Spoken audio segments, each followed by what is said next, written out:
Assalamualaikum warahmatullahi wabarakatuh. Perkenalkan, nama saya Nurikma, NIM 20 210 70. Di sini saya akan mempresentasikan tentang asuhan keperawatan pada pasien dengan gagal ginjal kronis. Jadi, gagal ginjal kronis adalah penyakit penurunan fungsi ginjal yang progresif dan tidak dapat lagi pulih atau kembali sembuh secara total seperti sedia kala, dengan laju filtrasi glomerulus dalam waktu 3 bulan atau lebih, sehingga tubuh akan mempertahankan metabolisme dan keseimbangan cairan elektrolit yang menyebabkan uremia. Klasifikasi gagal ginjal kronis berdasarkan derajatnya. Derajat 1, kerusakan ginjal dengan LFB normal atau meningkat lebih dari 90. Derajat 2, kerusakan ginjal dengan LFB meningkat atau ringan 60-89. Derajat 3, kerusakan ginjal dengan LFB meningkat atau sedang 30-59. Derajat 4, kerusakan ginjal dengan LFB atau berat 15-29. Dan derajat 5, gagal ginjal kurang dari 15 atau dialisis. Etiologi penyebab tertinggi terjadinya gagal ginjal kronis adalah hipertensi, di mana hipertensi merupakan faktor inisiasi yang dapat memperburuk kerusakan ginjal karena menyebabkan rusaknya massa nefron, sehingga nefron yang normal akan mengalami hipertrofi untuk melakukan kompensasi terhadap rusaknya massa nefron dan penurunan fungsi ginjal. Sedangkan penyebab lain adalah diabetes mellitus. Menurut Robinson, penyebab gagal ginjal yaitu yang pertama penyakit glomerulus kronis, yang kedua infeksi kronis, yang ketiga kelainan vaskuler, yang keempat obstruksi saluran kemih, yang kelima penyakit kolagen, yang kelima karena obat-obatan nefrotoksik. Patofisiologi penyakit hipertensi pada dasarnya adalah penyakit yang dapat merusak pembuluh darah. Jika pembuluh darahnya ada pada ginjal, maka tentu saja ginjalnya mengalami kerusakan. Seseorang yang tidak mempunyai gangguan ginjal tetapi memiliki penyakit hipertensi dan tidak diobati akan menyebabkan komplikasi pada kerusakan ginjal, dan kerusakan ginjal yang terjadi akan memperparah hipertensi tersebut. Kejadian ini menyebabkan tingkat terapi hemodialis menjadi tinggi dan angka kematian akibat penyakit ini juga cukup tinggi. Hipertensi menyebabkan rangsangan barotrauma pada kapiler glomerulus dan meningkatkan tekanan kapiler glomerulus tersebut yang lama-kelamaan akan menyebabkan glomerulus sterosis.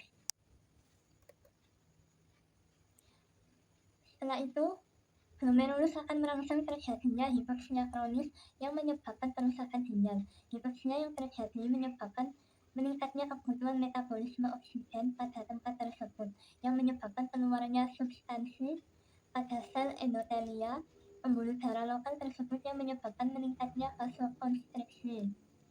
Di samping menyebabkan vasokonstriksi, juga menyebabkan terjadinya stres oksidatif yang meningkatkan kebutuhan oksigen dan memperberat terjadinya hipoksia.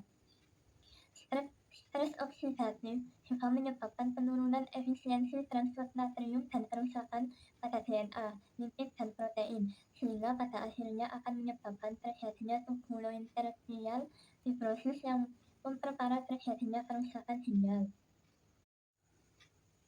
Manifestasi klinis, tanda dan gejala klien gagal ginjal kronis adalah kardiovaskular, mencakup hipertensi. Yang kedua, dermatologi, warna kulitnya abu-abu. Yang ketiga, pulmoner, yaitu mempunyai sputum kental, napas dangkal, pernapasannya dangkal.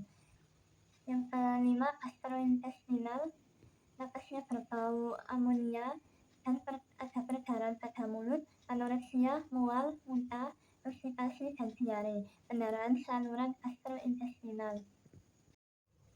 Pemeriksaan penunjang pada gagal ginjal kronis yaitu urinalisasi, hitungan darah lengkap, pemeriksaan urin, kimia darah, uji pencitraan, EKG, fotokolos abdomen, pilografi intravena, pilografi antegrad atau retrograd sesuai dengan indikasi. Yang ke-10, pemeriksaan lab.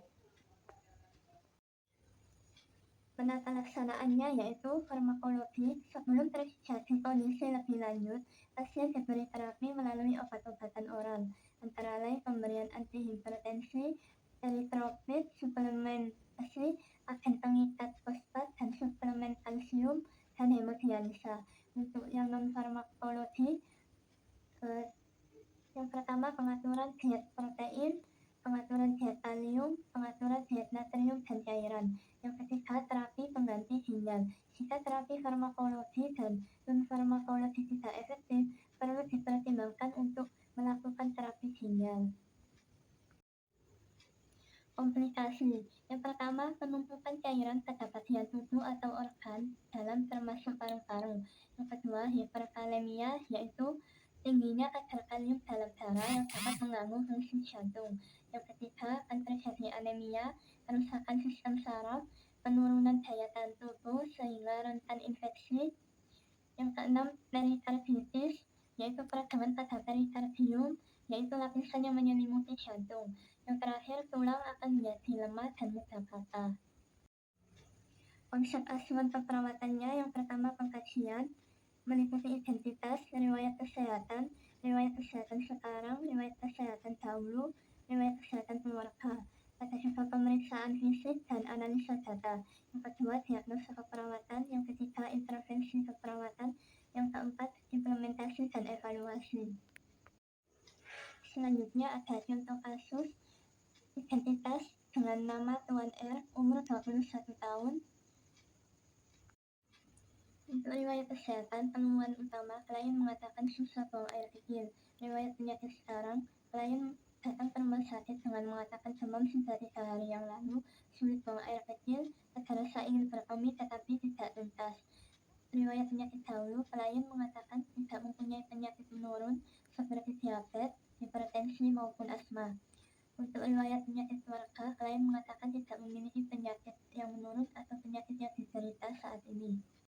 Untuk pemeriksaan fisiknya, kesedaran umum klien kompos mentis, tanda-tanda vitalnya, tekanan darah 130/70, nadinya 85 kali per menit, suhunya 36, respirat pernafasan 20 kali per menit. Kebutuhan dasar yang dikaji, yang pertama nutrisi. Sebelum masuk rumah sakit, klien mengatakan makan dengan rutin 3 kali sehari dengan menghabiskan 1 porsi nasi dan lauk pauk. Setelah masuk rumah sakit, klien mengatakan makan 2 kali sehari dengan porsi yang tidak selalu habis. Yang kedua, aktivitas dan istirahat. Klien dapat bergerak dengan baik, namun saat ingin berpindah ke tempat lain, klien harus dibantu dengan keluarganya. Klien mengatakan sering terbangun saat tidur. Untuk eliminasi, klien mengatakan selama di rumah sakit, klien belum ada rasa ingin buang air besar. Klien mengatakan susah buang air kecil, tetapi ada rasa ingin berkemih, namun tidak keluar. Untuk analisa data, klien mengatakan susah buang air kecil, klien mengatakan ada rasa ingin berkemih, namun tidak keluar. Data objektifnya distensi kandung kemih. Etiologinya dari makanan, minuman, atau obat-obatan nefrotoksik yang mengandung kalsium dan fosfat menyebabkan kalsium dan fosfat meningkat, sehingga menyebabkan destresi ginjal, lalu menyebabkan kristalisasi atau pengendapan batu ginjal, lalu urin yang akan dehidrasi menjadi terlambat. Setelah itu fungsi ginjal menjadi terhambat, lalu fungsi ginjal pun menurun, dan akhirnya terjadi gangguan eliminasi urin. Untuk diagnosanya, gangguan eliminasi urin berhubungan dengan penurunan fungsi ginjal.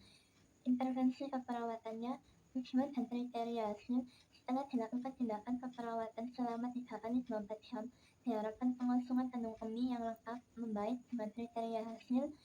Yang pertama, distensi kandung kemih menurun, berkemih tidak tuntas menurun, berkemih tidak tuntas menurun. Intervensinya, mengidentifikasi tanda dan gejala retensi atau inkontinensi urin. Yang kedua, monitor eliminasi urin. Terapeutiknya, membatasi asupan cairan.